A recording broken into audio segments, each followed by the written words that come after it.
Assalamualaikum warahmatullahi wabarakatuh. Kalau kita memiliki orang tua yang suka dengan politik, itu sebenarnya bagus ya. Karena orang tua tersebut peduli terhadap hajat hidup orang banyak. Hanya saja yang perlu kita simak adalah orang tua tersebut memandang politik itu dari sudut pandang dari sudut pandang apa. Sebenarnya kalau dia orang tuanya yang beragama Islam, maka anjurkanlah mereka, nasihatilah mereka dengan kebaikan. Tentunya menyampaikan itu dengan ahsan, dengan cara yang baik, bahwa untuk memandang sebuah politik itu harus memakai sudut pandang Islam kalau dia beragama Islam. Kalau dia beragama non-muslim, pakailah juga sudut pandang sesuai dengan ajaran agamanya. Karena apapun kalau dikembalikan dengan agama, karena semua agama itu menyampaikan pesan-pesan kebaikan. Dan menurut aku yang paling lengkap adalah Islam, karena Islam memakai sudut pandang dari ilahi, dari Allah Subhanahu wa taala, dan baginda Rasulullah SAW juga mencontohkan entah dari perilakunya, dari ucapan beliau. Jadi orang tua yang memiliki sudut pandang politik itu berawal dari bukan dari Islam, padahal orang tuanya adalah beragama Islam, itu menurut aku perlu diluruskan, apalagi anaknya memiliki sudut pandang Islam. Sebenarnya kalau melihat politik itu harus dicermati terlebih dahulu, harus ditelaah terlebih dahulu bahwa definisi politik, ilmu politik itu adalah mengurusi semua hajat hidup orang banyak. Jadi politik itu sebagai alat aja. Rasulullah SAW, baginda Rasulullah SAW juga berpolitik. Kalau tidak berpolitik, beliau tidak bisa menguasai di seluruh jazirah Arab melalui penaklukan. Islam ketika berkuasa itu mindsetnya adalah menyebarkan agama, menyebarkan din Allah, agama Allah, dan tidak melalui penjajahan. Terbukti pada saat pembukaan wilayah, entah itu di Afrika Utara, entah itu di Yaman, di Yordania, itu selalu berdakwah mereka, dan tidak ada yang dihinakan. Bahkan yang non muslim juga telah disepakati memang terjaga harkat dan martabatnya. Mereka bisa hidup berdampingan. Jadi tidak ada pemaksaan untuk masuk ke agama Islam. Itulah Islam kalau berkuasa.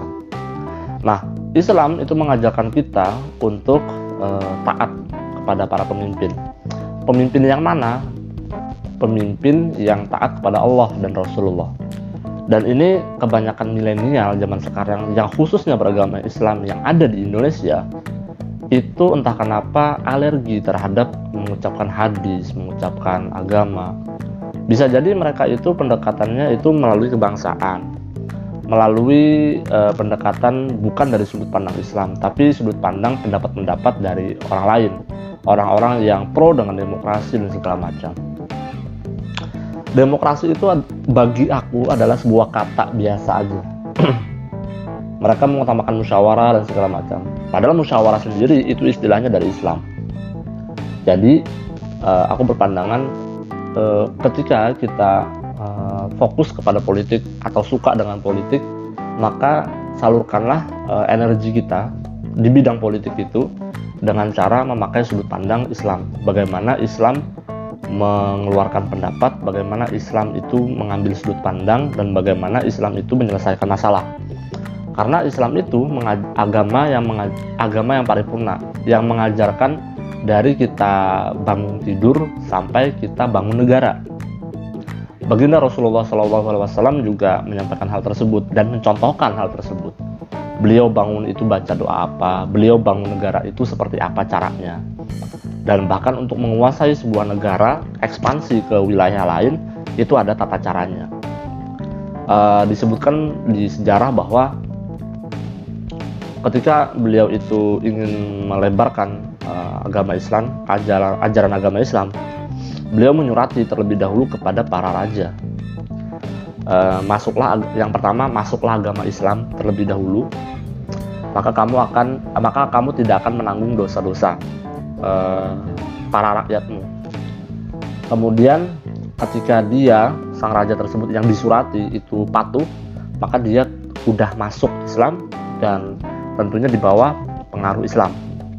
Dan yang kedua, kalau kamu tidak mau masuk Islam,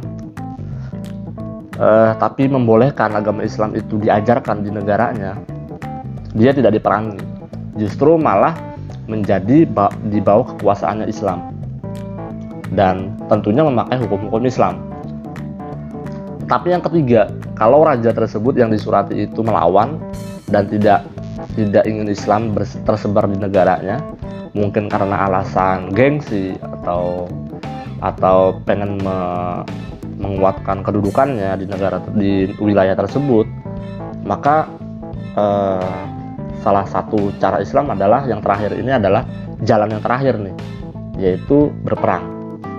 Karena mereka terang-terangan untuk memusuhi Islam, bahkan ingin memusnahkan wilayah Islam. Nah, untuk soal ini Islam punya harkat dan martabat yang begitu tinggi. Jadi yang ketiga ini itu pilihan terakhir, yaitu perang.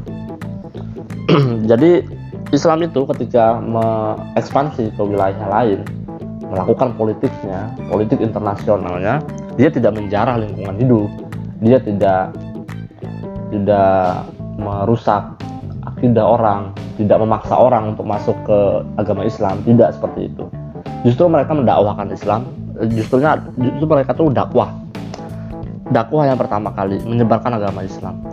Sebab dengan diajarkan agama Islam, maka rahmatan lil alamin, entah itu dari bidang ekonomi, zakat, di bidang sosial, interaksi antara laki-laki dan manusia, antara laki-laki dengan perempuan, kemudian dari sisi budaya, itu terjaga gitu.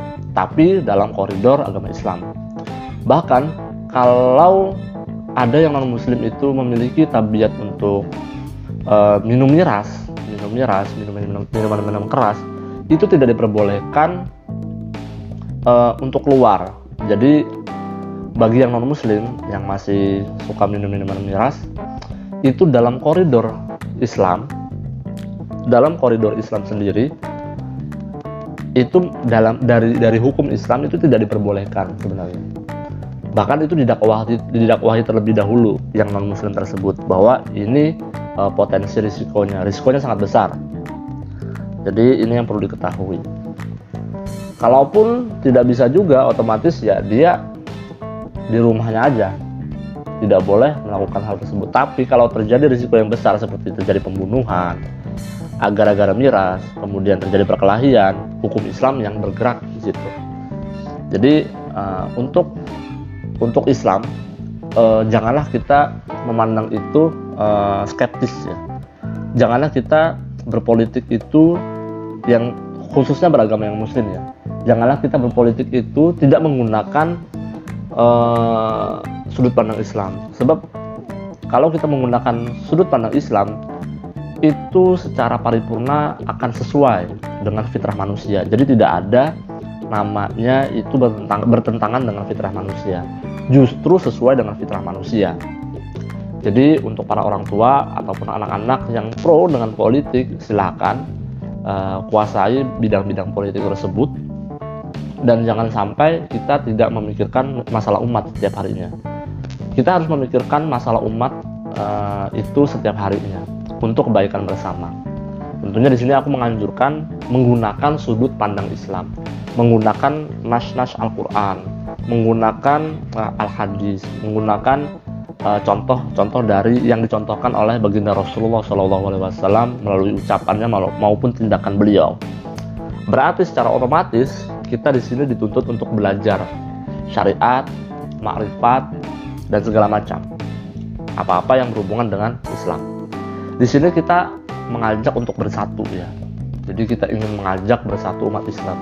Jangan terpecah belah dan jangan termakan hasutan sekelompok orang yang tidak menyukai Islam.